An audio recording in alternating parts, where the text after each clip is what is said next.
Dear students, welcome to my YouTube channel rainbow social study. Rainbow social study में आपका स्वागत है। मैं अमरेंद्र कुमार सिंह इस वीडियो में उपस्थित हूँ एक नए टॉपिक के साथ।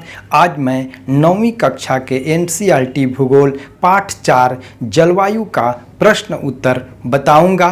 पिछले वीडियो में मैंने पाठ 1 भारत का आकार एवं स्थिति, पाठ 2 भारत का भौतिक स्वरूप, पाठ 3 अपवाह का प्रश्न उत्तर बताया हूं, जिसका लिंक आपको डिस्क्रिप्शन में मिल जाएगा। यदि आप इस चैनल पर नए हैं तो चैनल को सब्सक्राइब करें, साथ ही बेल आइकन को प्रेस करें तथा ऑल पर क्लिक करें ताकि आने वाले सभी वीडियो का नोटिफिकेशन आप तक सबसे पहले पहुंच सके। आइए वीडियो को शुरू करते हैं। प्रश्न है, नीचे दिए गए 4 विकल्पों में से सही उत्तर चुनें। इसका पहला प्रश्न है, नीचे दिए गए स्थानों में किस स्थान पर विश्व में सबसे अधिक वर्षा होती है? क है सिलचर, ख है चेरापूंजी, ग है मौनसिनराम और घ है गुवाहाटी। तो इसका ग आंसर सही होगा मौनसिनराम।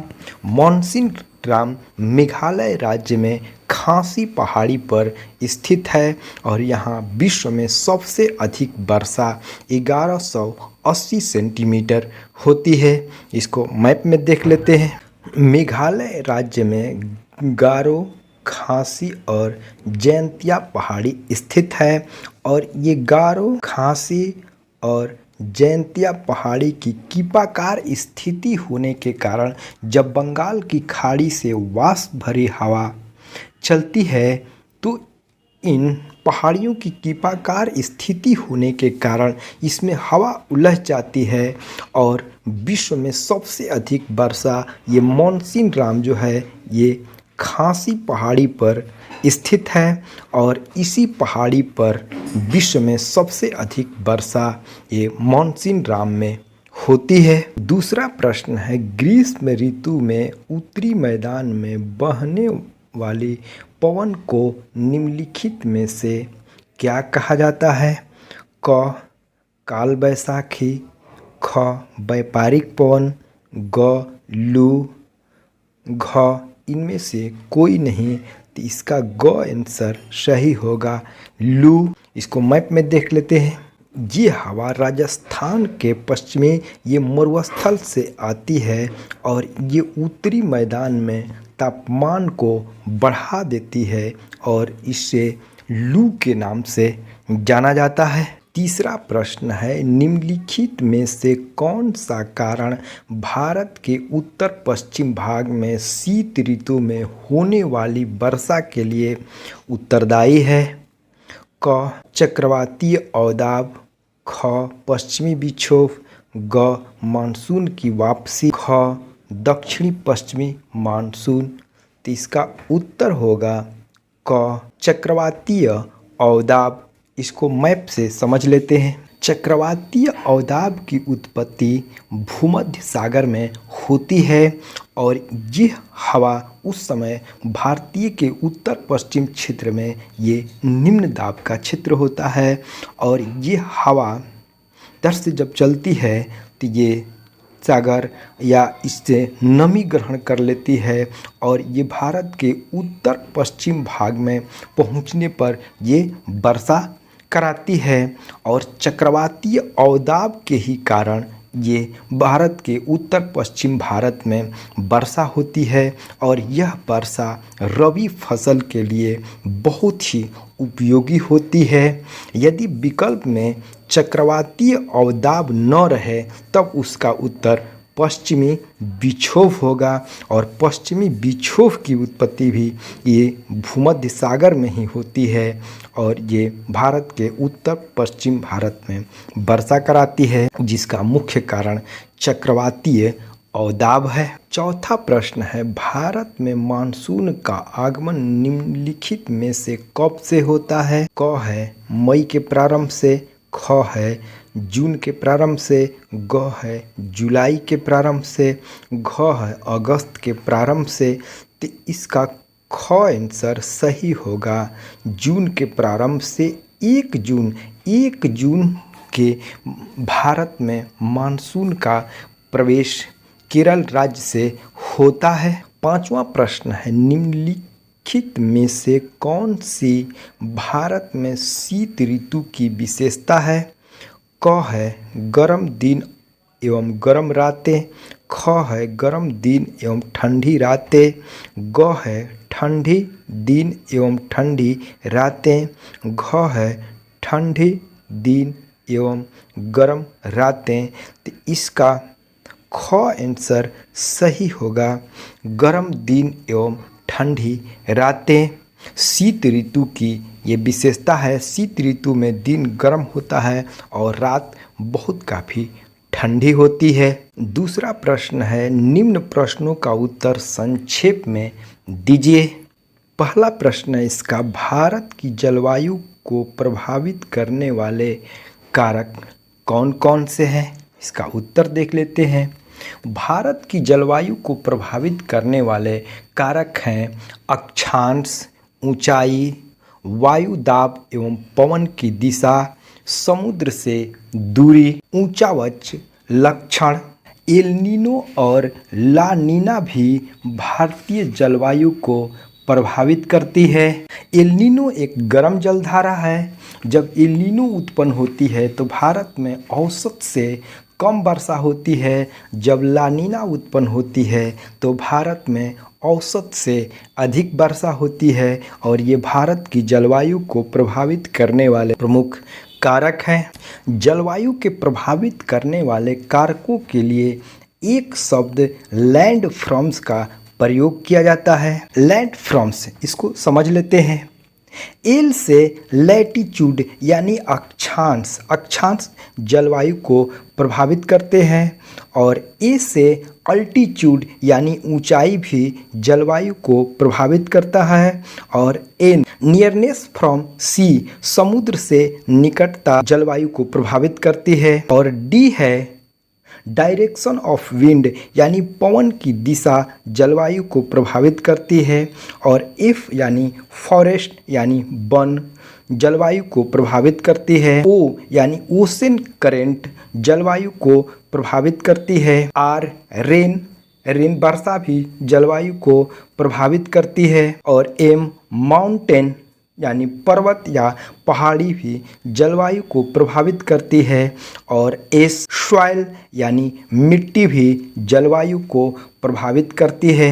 और ये लैंड फॉर्म्स शब्द से जलवायु को प्रभावित करने वाले प्रमुख कारकों को हम समझ सकते हैं। दूसरा प्रश्न है, भारत में मानसूनी प्रकार की जलवायु पाई जाती है, क्यों? इसका उत्तर देख लेते हैं। भारत में मानसूनी जलवायु पाई जाती है और मानसून शब्द की उत्पत्ति अरबी भाषा के मौसम शब्द से हुई है और मौसम शब्द का अर्थ है पवनों का दिशा, मौसम के अनुसार उलट जाना या बदल जाना। और भारत में अरब सागर एवं बंगाल की खाड़ी से चलने वाली हवाओं की दिशा में ऋतुवत परिवर्तन हो जाता है और इसी संदर्भ में भारतीय जलवायु को मानसूनी जलवायु कहा जाता है। और भारतीय मानसूनी जलवायु की सबसे बड़ी विशेषता होती है 75% से अधिक वर्षा 3 से 4 महीनों में हो जाती है और भारत में भी 75% से अधिक वर्षा जून से लेकर के जुलाई, अगस्त, सितंबर तक हो जाती है और भारत में 75% से अधिक वर्षा 3 से 4 महीनों में हो जाती है। इसलिए भारतीय जलवायु को मानसूनी जलवायु कहा जाता है। तीसरा प्रश्न है, भारत के किस भाग में दैनिक तापमान अधिक होता है एवं क्यों होता है? और इसका उत्तर देख लेते हैं। भारत के उत्तर पश्चिम भाग में ये मरुस्थल अवस्थित है, जिसे भारतीय मरुस्थल या थार के मरुस्थल के नाम से जाना जाता है और यहाँ अधिक तापमान पाया जाता है क्योंकि इस क्षेत्र में बालू की अधिकता है और बालू दिन में सूरज की रोशनी में बहुत अधिक गर्म हो जाता है और जिससे इस क्षेत्र में तापमान अधिक पाया जाता है। चौथा प्रश्न है, किन पवनों के कारण मलबार तट पर वर्षा होती है? इसका उत्तर देख लेते हैं। दक्षिणी पश्चिमी मानसून जब केरल के तट पर पहुंचती है तो ये दो भागों में बढ़ जाती है। एक बंगाल की खाड़ी की शाखा हो जाती है और एक अरब सागर की शाखा। और ये हवा जो होती है विषुवत रेखा को पार करके आती है और लंबी समुद्री यात्रा करके आने के कारण इसमें वाष्प बहुत अधिक भर जाता है। और ये दक्षिणी पश्चिमी मानसून जब केरल के तट यानी मलबार तट पर पहुंचती है तो यहाँ मलबार के तट पर टकराती है तो ये वाष्प भरी हवा ऊपर उठती है और ये मलबार तट पर बहुत अधिक वर्षा कराती है। और ये जो क्षेत्र होता है ये पर्वत के इस पार का जो क्षेत्र है ये वृष्टि छाया प्रदेश में पड़ जाता है और ये केरल के ये मलबार तट पर ये वर्षा होती है। और मलबार तट पर वर्षा होने का जो कारण है ये दक्षिणी पश्चिमी मानसून या दक्षिणी पश्चिमी पवनों से ही यहाँ वर्षा होती है। छठवां प्रश्न है, जेट धारा क्या है तथा वे किस प्रकार भारत की जलवायु को प्रभावित करती है? इसका उत्तर देख लेते हैं। जेट स्ट्रीम ऊपरी वायुमंडल में 9 से 18 किलोमीटर के बीच अति तीव्र गति से चलने वाली वायु प्रवाह प्रणाली है और मध्य भाग में इसकी गति अधिकतम 340 किलोमीटर प्रति घंटा होती है, जबकि किनारे भागों में इसकी गति कम होती है। और ये हवाएं पृथ्वी के ऊपर एक आवरण के रूप में कार्य करती है जो निम्न वायुमंडल के मौसम को प्रभावित करती है। और भारत में आने वाले दक्षिणी पश्चिमी मानसून का संबंध उष्ण पूर्वी जेट से है और यह 8 डिग्री उत्तरी अक्षांश से 35 डिग्री उत्तरी अक्षांश के मध्य चलती है तथा उत्तरी पूर्वी मानसून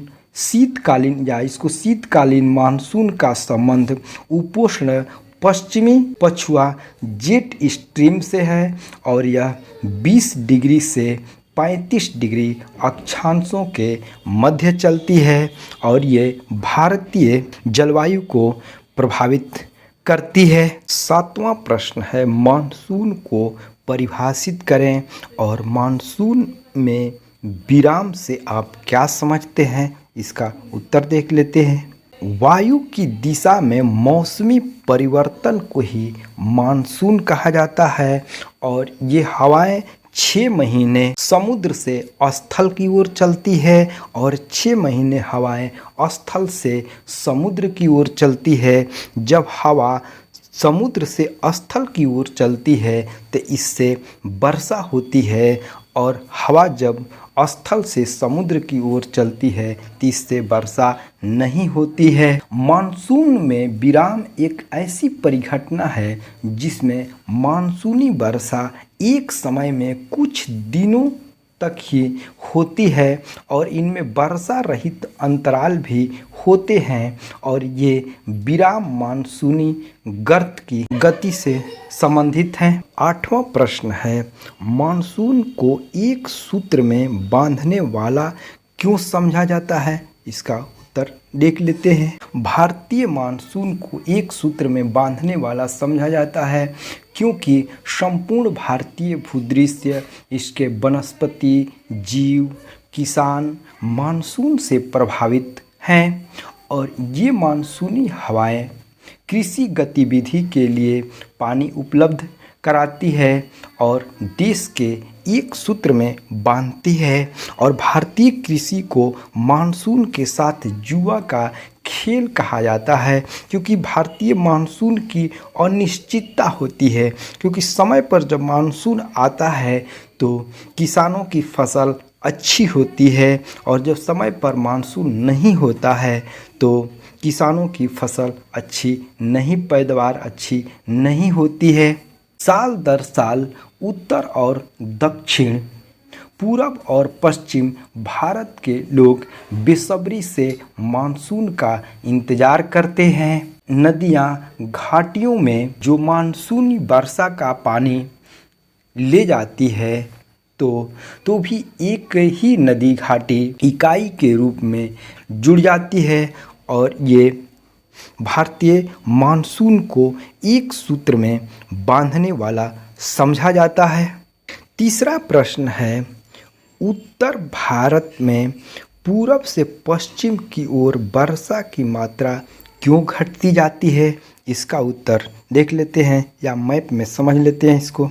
जब बंगाल की खाड़ी से वाष्प भरी हवा चलती है तो पूर्वी भाग में, भारत के पूर्वी भाग में अधिक वर्षा कराती है और जैसे जैसे पश्चिम की भाग की तरफ चलती है ये वर्षा की मात्रा कम होती जाती है और इस क्षेत्र में 200 सेंटीमीटर के करीब वर्षा होती है। वहीं राजस्थान पहुंचते पहुंचते वर्षा की मात्रा जो होती है वो कम होती जाती है या वाष्प की मात्रा कम होती जाती है और राजस्थान क्षेत्र में पहुंचते पहुंचते या उत्तर पश्चिम भारत में पहुंचते पहुंचते ये वर्षा मात्र 20 सेंटीमीटर वर्षा होती है और ये पूरब से पश्चिम की तरफ बढ़ने पर ये वर्षा की मात्रा कम होती जाती है।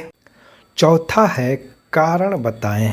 का पहला प्रश्न है, भारतीय उपमहाद्वीप में वायु की दिशा में मौसमी परिवर्तन क्यों होता है?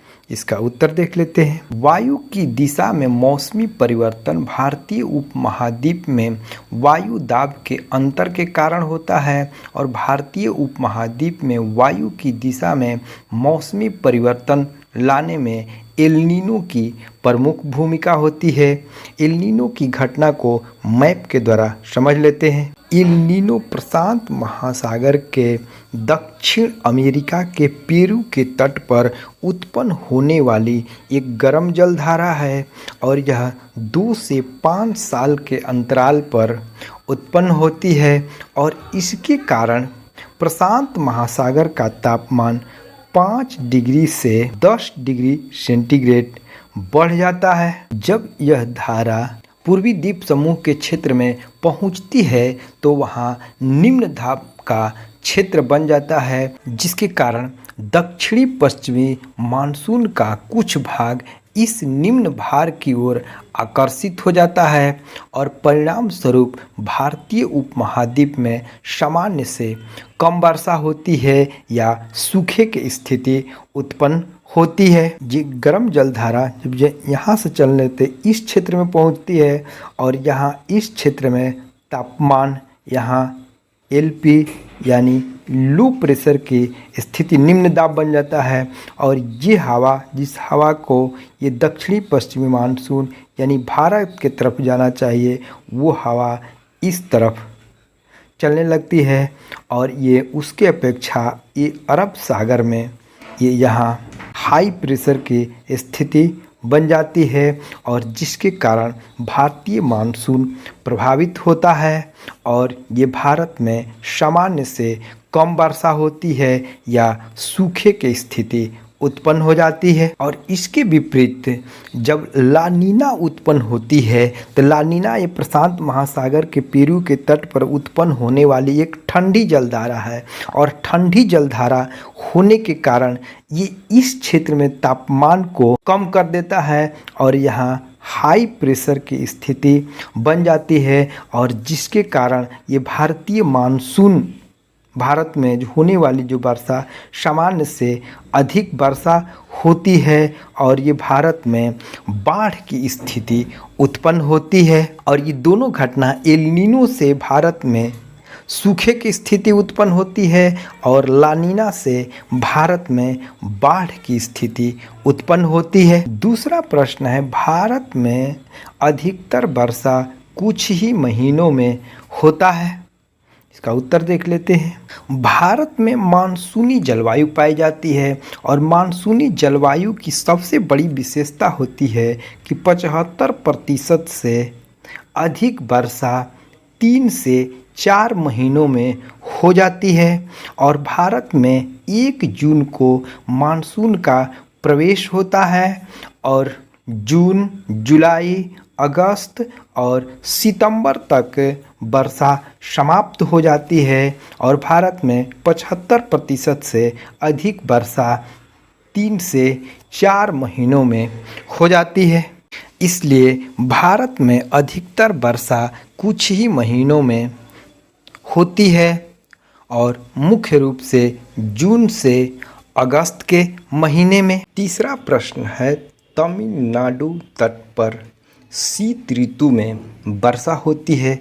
इसका उत्तर देख लेते हैं। शीत ऋतु में तमिलनाडु में उत्तरी पूर्वी मानसून या लौटते हुए मानसून से वर्षा होती है। ये जो स्थलीय भाग होता है, इस क्षेत्र में जाड़े के समय में ये उच्च दाब का क्षेत्र बन जाता है और उसके अपेक्षा बंगाल की खाड़ी का जो क्षेत्र है ये एचपी का क्षेत्र बन जाता है, हाई प्रेशर का, और ये जो क्षेत्र जो हो जाता है लो प्रेशर का ये क्षेत्र बन जाता है और हवा जो होती है ये उस समय बंगाल की खाड़ी की तरफ चलने लगती है और हवाएं जो है उच्च दाब से निम्न दाब की ओर चलती है और ये हवा जब बंगाल की खाड़ी से होकर गुजरती है तो इसमें वाष्प भर जाता है और ये तमिलनाडु के तट पर टकराती है तो जाड़े के ऋतु में यहाँ ये तमिलनाडु में वर्षा कराती है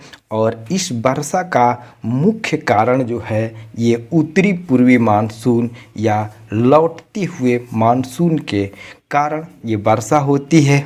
और ये लौटती मानसून के द्वारा जब निम्न वायुदाब का क्षेत्र बंगाल की खाड़ी पर स्थानांतरित होता है तो उसके प्रभाव से तमिलनाडु के तट पर शीत ऋतु में ये वर्षा होती है। इस क्षेत्र में शीत ऋतु में वर्षा होती है या जाड़े में वर्षा होती है।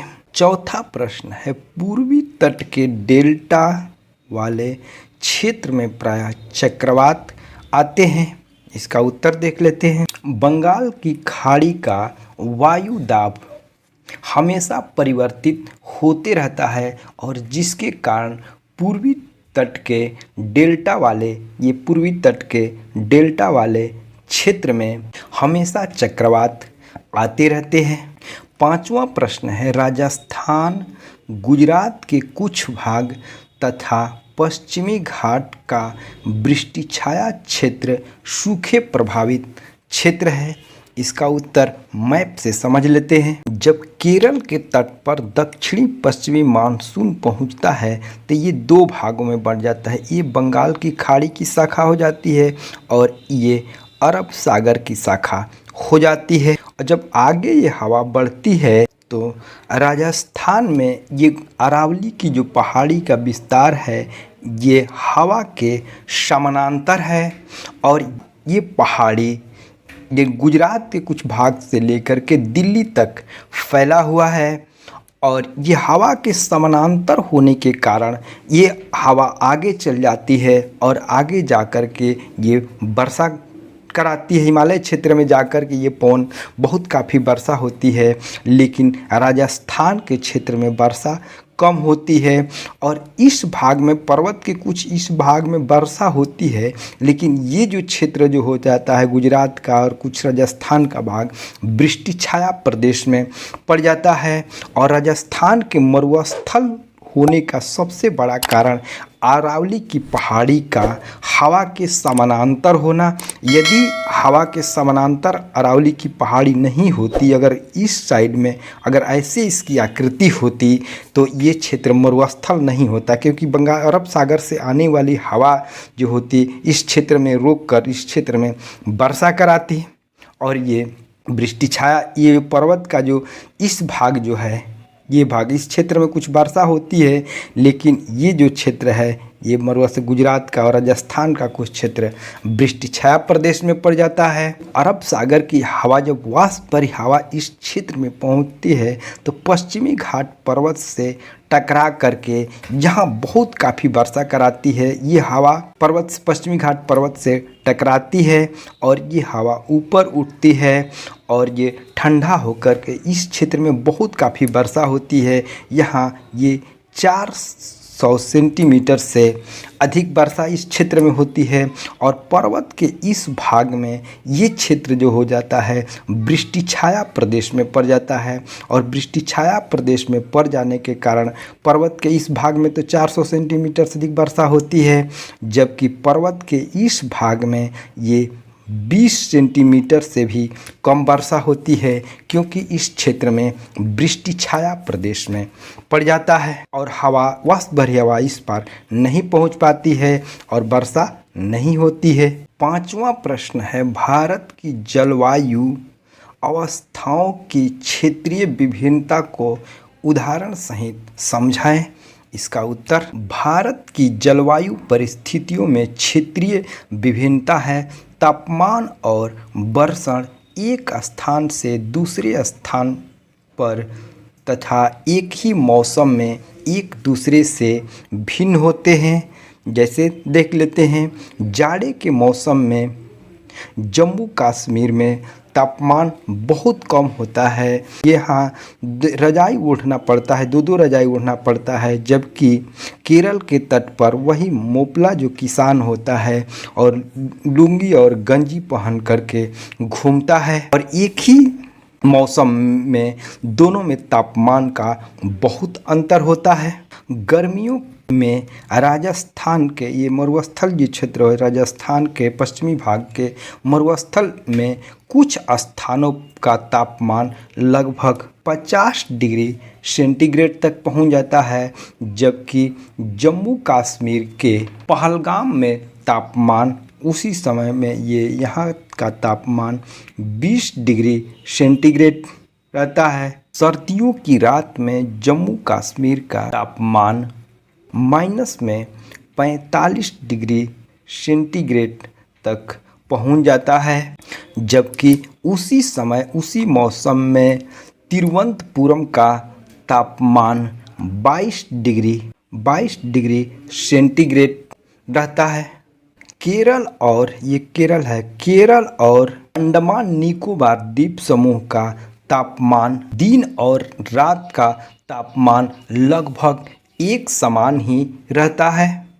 तटीय भागों में तापांतर लगभग सबसे कम होता है तथा देश के आंतरिक भागों में मौसमी या ऋतुनिष्ठ तापमान में अंतर अधिक होता है। भारत में सबसे अधिक तापांतर राजस्थान में होता है और दिन और रात के तापमांतर बहुत काफ़ी होता है, क्योंकि यहाँ ये बालू क्षेत्र है और बालू जो होता है दिन में बहुत काफ़ी गर्म हो जाता है और रात में बहुत काफ़ी ठंडा हो जाता है और जिसके कारण इस क्षेत्र में तापांतर सबसे अधिक होता है। उत्तरी मैदान में वर्षा की मात्रा सामान्यतः पूरब से पश्चिम की ओर घटती जाती है और इस क्षेत्र में वर्षा अधिक होती है और जैसे जैसे पश्चिम की ओर पहुंचती है हवा तो यहाँ वर्षा की मात्रा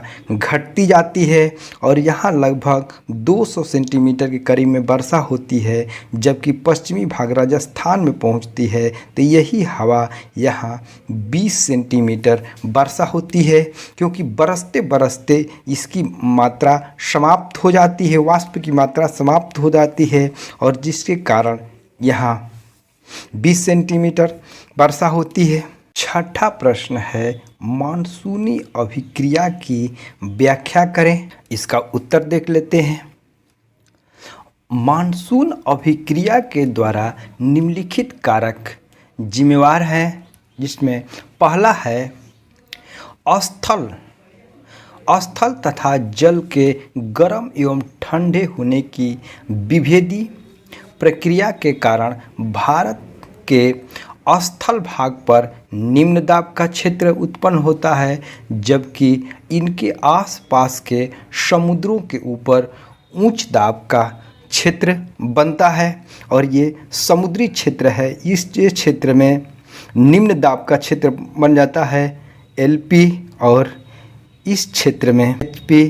तो हवा जो समुद्र की ओर, समुद्र से स्थल की ओर जब चलती है तो इस क्षेत्र में ये वर्षा होता है। अंतः उष्णकटिबंधीय अभिसरण क्षेत्र प्रायः विषुवत रेखा से 50 डिग्री उत्तर में स्थित होता है, और ग्रीष्म ऋतु के दोनों में अंतर उष्णकटिबंधीय अभिसरण क्षेत्र की स्थिति में गंगा के मैदान की ओर खिसक जाता है, और इसे मानसून ऋतु में मानसून गर्त के नाम से जाना जाता है। इस क्षेत्र जो होता है मानसूनी गर्त के रूप में उत्पन्न हो जाता है, और विषुवत रेखा से जब आने वाली यहाँ निम्न दाब का क्षेत्र बन जाता है, और इस विषुवतीय क्षेत्र में ये उच्च दाब का क्षेत्र बना रहता है, और वहाँ से हवा जो होती है उच्च दाब से निम्न दाब की ओर चलती है, और ये हवा जब आती है तो ये बहुत लंबी दूरी तक समुद्र की यात्रा करके आती है, और इसमें वाष्प की मात्रा बहुत काफ़ी बढ़ जाती है, और इस क्षेत्र में, भारतीय क्षेत्र में जब आती है तो बहुत काफ़ी वर्षा कराती है। हिंद महासागर में ये मेडागास्कर है क्षेत्र। मेडागास्कर के पूरब में लगभग 20 डिग्री दक्षिण अक्षांश के ऊपर, ये 20 डिग्री ये दक्षिण अक्षांश के ऊपर लगभग उच्च दाब यानी हाई प्रेशर, यहाँ उच्च दाब वाली क्षेत्र की स्थिति उत्पन्न होती है, और एवं तीव्र भारतीय मानसून को प्रभावित करती है।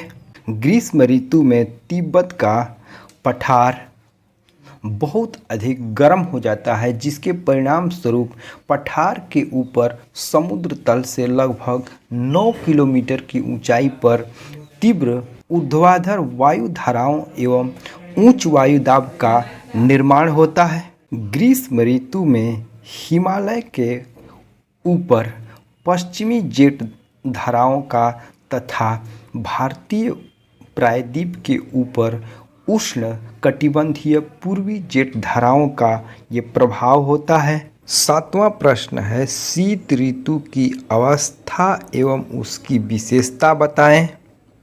इसका उत्तर देख लेते हैं। शीत ऋतु की अवस्था एवं इसकी विशेषताएं निम्नलिखित हैं। पहला है, उत्तर भारत में शीत ऋतु मध्य नवंबर से प्रारंभ होकर फरवरी तक रहती है।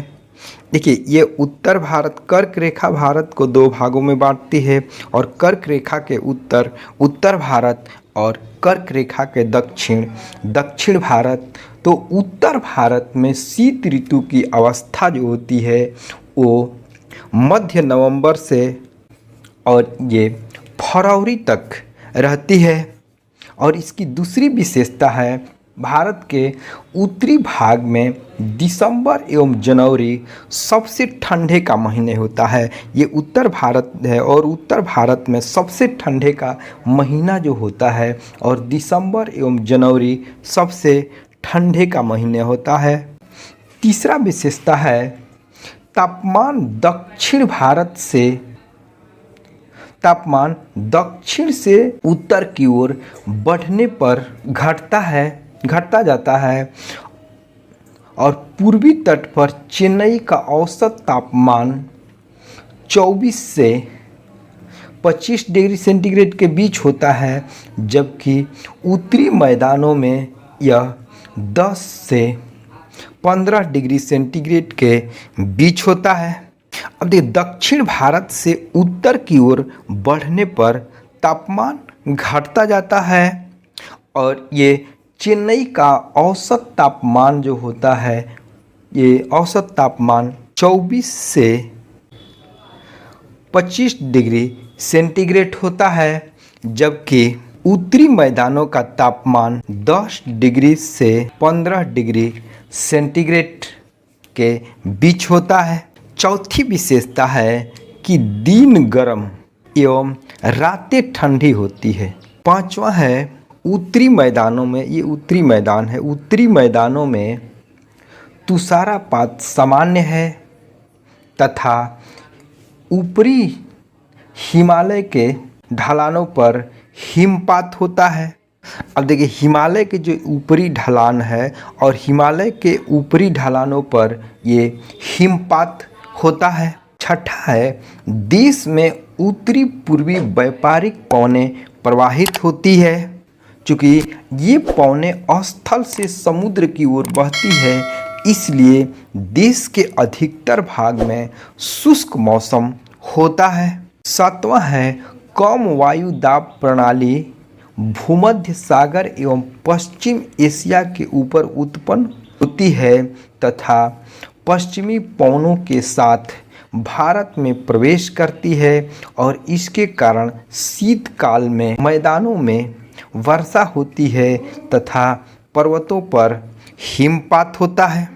आठवां प्रश्न है भारत में होने वाली मानसूनी वर्षा एवं इसकी विशेषता बताएं।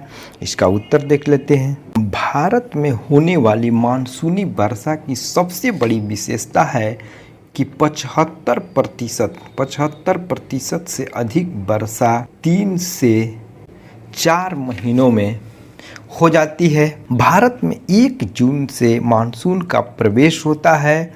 जून, जुलाई, अगस्त और सितंबर तक 75% से अधिक वर्षा हो जाती है। दूसरी विशेषता है वर्षा के वितरण में असमानता। देखिए, यहाँ इस क्षेत्र में 400 सेंटीमीटर वर्षा होती है, यहाँ भी 400 सेंटीमीटर वर्षा होती है और जो क्षेत्र है यहाँ ये 200 सेंटीमीटर वर्षा होती है। लेकिन ये जो क्षेत्र है ये 20 सेंटीमीटर वर्षा होती है और भारत में वर्षा के वितरण में बहुत असमानता है। कहीं बहुत अधिक वर्षा होती है। देखिए, यहाँ मेघालय में ये चेरापूंजी है, तो और चेरापूंजी में ही मॉनसून में 1180 सेंटीमीटर वर्षा होती है और यहाँ राजस्थान में ये 20 सेंटीमीटर वर्षा होती है। तो ये भारत में वर्षा के वितरण में असमानता है। भारतीय मानसून पर ही भारत की कृषि निर्भर करती है और कहा जाता है कि भारतीय मानसून को किसानों के साथ जुआ का खेल कहा जाता है, क्योंकि जिस साल मानसून पहले आता है और वर्षा अधिक होती है तो उस साल फसल अच्छी होती है और जिस साल मानसून देर से आता है और वर्षा कम होती है उस साल सूखे की स्थिति उत्पन्न होती है।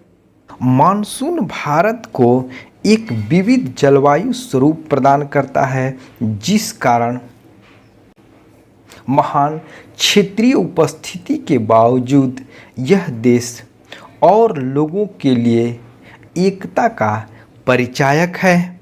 जैसे जैसे हम पूरब से पश्चिम की ओर बढ़ते हैं तो वर्षा की मात्रा घटती जाती है और इस क्षेत्र में यहाँ 200 सेंटीमीटर करीब वर्षा होती है, जबकि यहाँ मात्र 20 सेंटीमीटर करीब में वर्षा होती है। ये मानचित्र कौशल को देख लेते हैं। भारत के रेखा मानचित्र पर निम्नलिखित को दर्शाएं। पहला है 400 सेंटीमीटर से अधिक वर्षा वाले क्षेत्र को देख लेते हैं। यह है 400 सेंटीमीटर से अधिक वर्षा का क्षेत्र, यह है 400 सेंटीमीटर से अधिक वर्षा का क्षेत्र और यहाँ भी 400 सेंटीमीटर से अधिक वर्षा होती है। और देखिए, ये अंडमान निकोबार द्वीप समूह में 400 सेंटीमीटर से अधिक वर्षा होती है और ये लक्षद्वीप में भी 400 सेंटीमीटर से अधिक वर्षा होती है। दूसरा है 20 सेंटीमीटर से कम वर्षा वाले क्षेत्र। मानचित्र पर देख लेते हैं इसको। ये जो क्षेत्र है 20 सेंटीमीटर से कम वर्षा का क्षेत्र है, ये भी 20 सेंटीमीटर से कम वर्षा का क्षेत्र है। तीसरा प्रश्न है भारत में दक्षिणी पश्चिमी मानसून की दिशा है। इसको मैप से समझ लेते हैं। दक्षिणी पश्चिमी मानसून की उत्पत्ति का मुख्य कारण जो है वो तापीय है और ग्रीष्म ऋतु में सूर्य की किरणें उत्तरी गोलार्ध में लंबवत पड़ती है और इससे यहाँ एक बृहद निम्न भार का निर्माण होता है। उस स्थिति में भारत के इस क्षेत्र में एक निम्न भार का निर्माण होता है। अब देखते हैं यहाँ ये तापीय विषुवत रेखा के उत्तर की ओर खिसका दक्षिणी पूर्वी व्यापारिक पवन विषुवत रेखा को पार कर उत्तरी गोलार्ध में आ जाती है और फेरेल के नियम के अनुसार उत्तरी गोलार्ध में आने पर यह पवन दाहिने की ओर अर्थात उत्तर पूरब की ओर मुड़ जाता है तथा ये संपूर्ण भारतीय उपमहाद्वीप पर प्रवाहित होने लगता है और ये हवा उत्तर पूरब की ओर मुड़ जाती है और ये भारतीय उपमहाद्वीप की ओर प्रवाहित होने लगती है। यह पवन लंबी दूरी तक समुद्री यात्रा करके आने के कारण इसमें वाष्प भर जाता है और भारतीय उपमहाद्वीप में आती है तो बहुत काफ़ी वर्षा कराती है। और जब ये केरल के तट पर पहुंचती है तो इसकी दो शाखा हो जाती है, एक ये बंगाल की खाड़ी की शाखा हो जाती है और एक अरब सागर की शाखा हो जाती है। और भारत में सबसे अधिक वर्षा जो होती है वो दक्षिणी पश्चिमी मानसून से होती है। यदि वीडियो पसंद आए तो कमेंट, शेयर, लाइक और सब्सक्राइब करें। पुनः मिलते हैं अगले वीडियो में, तब तक के लिए धन्यवाद।